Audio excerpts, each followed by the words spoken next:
Buenos días, profesora. A continuación, le voy a explicar mi parte, que es la de la tabla dinámica. Bueno, en esta presentación se utilizó Microsoft Excel para analizar datos relacionados con ingresos percibidos y bonos según el cumplimiento de metas. Primero, se organizó la información original y luego se creó una tabla dinámica.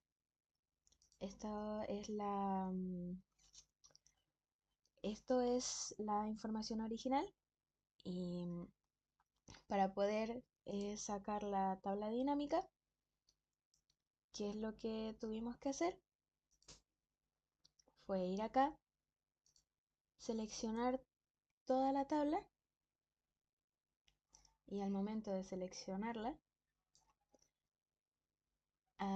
nos vamos a la pestaña de insertar y apretamos tabla dinámica. En este momento no lo voy a hacer porque como ya está hecho, se repetiría todo el proceso y sería un video muy largo. Bueno, esta herramienta permite resumir y analizar grandes cantidades de datos de forma más clara. En este caso, los datos fueron los que mostré anteriormente. Bueno, además, se separó la información en dos categorías principales: personas que cumplen con los objetivos y personas que no cumplen. A partir de esto se calcularon indicadores como la suma de ingresos y el promedio de bonos en cada grupo. Acá, como dije anteriormente, se ve la suma de ingresos percibidos y eh, y bueno, lo que dije anteriormente. Ay. Bueno, al observar la tabla podemos notar que las personas que cumplen con las metas tienen mayores ingresos y reciben bonos. Por ejemplo, en este caso, la primera persona, que es Junior,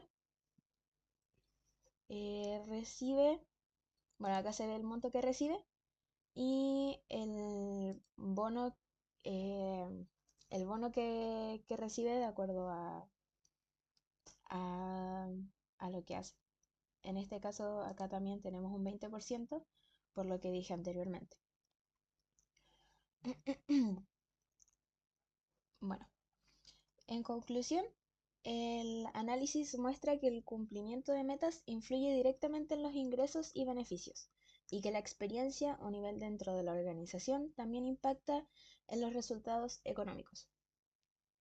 Así, analizándolo a más profundidad, creo que esto sirve bastante en, en los trabajos que son en donde deben llegar a metas, donde ponen una meta una meta a la que tienen que llegar y ahí se puede ver cuánto se le da de bono dependiendo de si pasó la meta o si no llegó a la meta. Bueno, eso sería todo por mi parte. Eh, Dejo lo demás con mis compañeros. Buenas tardes, profesora. Mi nombre es Amaro Reyes y voy a seguir con la parte del trabajo, en la cual yo le voy a explicar el gráfico uno y el gráfico 2. Bueno, como estoy desde el sitio web de Excel, no puedo poner en este caso las columnas 3D, pero de igual forma se lo voy a explicar con los 2D que hay y lo más simple posible. Ya, se me desconfiguró un poco esto, así que lo vamos a hacer desde cero para explicarle de mejor forma. Ya. El origen de la tabla a nosotros se nos pide que sea la edad promedio, que estos sean los datos. Entonces, voy a eliminar este. Y el origen de los datos va a ser la edad promedio, que es más simplificado si nosotros lo copiamos. En este caso se hace así. Y ya lo voy a tomar como listo el gráfico. Ya teniendo listo esto, que es la edad promedio, nosotros después se nos pide que para las líneas sea el cortado, el cosido y el armado. Ah, disculpe. Del uno que es todos menos el cortado. Y en el eje acá lo elegimos. Bueno, yo en su momento lo hice así. Primero elegí estos dos. Y después agregué los otros. Porque en su momento no lo pregunté. Pero cuando lo hace así, después se junta todo en las etiquetas. Y está el siguiente código. Entonces, La tabla quedaría más o menos así. Bueno, sería más fácil de editar si tuviera las opciones del Excel normal, pero más o menos quedaría así la tabla con los datos que nos pidieron a nosotros. Igual acá se simplificó el tema de los números, pero es para que más o menos tenga la idea de cómo lo hicimos nosotros. Y ya siguiendo con el gráfico 2, que es de barra 3D, que no es el mismo, se nos pide que en este caso sea el cortado, el cosido y el armado. El de barras es horizontal, así que de igual forma lo voy a elegir aquí y lo vamos a hacer de la misma manera. En este caso de los datos se nos pide la producción semestral total. Entonces en el origen seleccionamos lo que se nos pide, que es todo esto, y lo tenemos listo. Y también para la línea se nos pide todos, o sea, se nos pide el cortado, el cosido y el armado. Entonces aquí es más fácil porque los tres están juntos. Los seleccionamos, estos tres de aquí. Ay, disculpe, son estos tres de acá. Y le damos acá. En este caso es de la misma forma, solamente que mi compañera al hacerlo puso los datos de la siguiente forma. Ay, disculpe. Que es como más simplificado, que los números son un poco más acortados y la línea no queda tan extensa. Pero esta es la forma que hice yo para poder hacer las tablas. Y como lo expliqué anteriormente, es mucho más fácil cuando tienes la aplicación porque te deja editar de mejor forma los gráficos y no es tan limitado como en el sitio web. Y eso sería mi parte de trabajo. Hola, buenas, yo soy Jürgen Seitens. Hoy día vengo a presentar el gráfico 3 y el gráfico 4.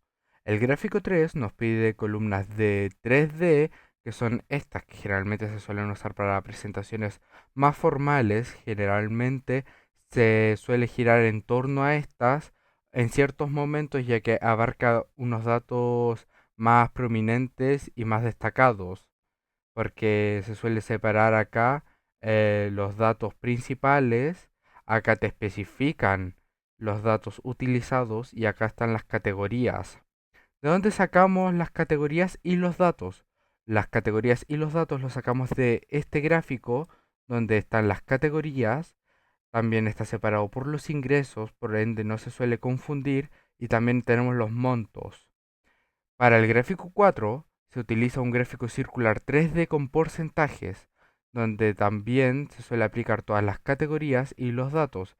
Estos también se suelen usar en ambientes profesionales, pero generalmente suele ser más visual y suele ser más para corroborar datos más que girar en torno a estos gráficos. ¿De dónde sacamos los datos? Otra vez los sacamos de las categorías de este mismo gráfico, pero ahora utilizamos a los operarios. Y con los operarios utilizados sacamos este gráfico que suele ser más un soporte.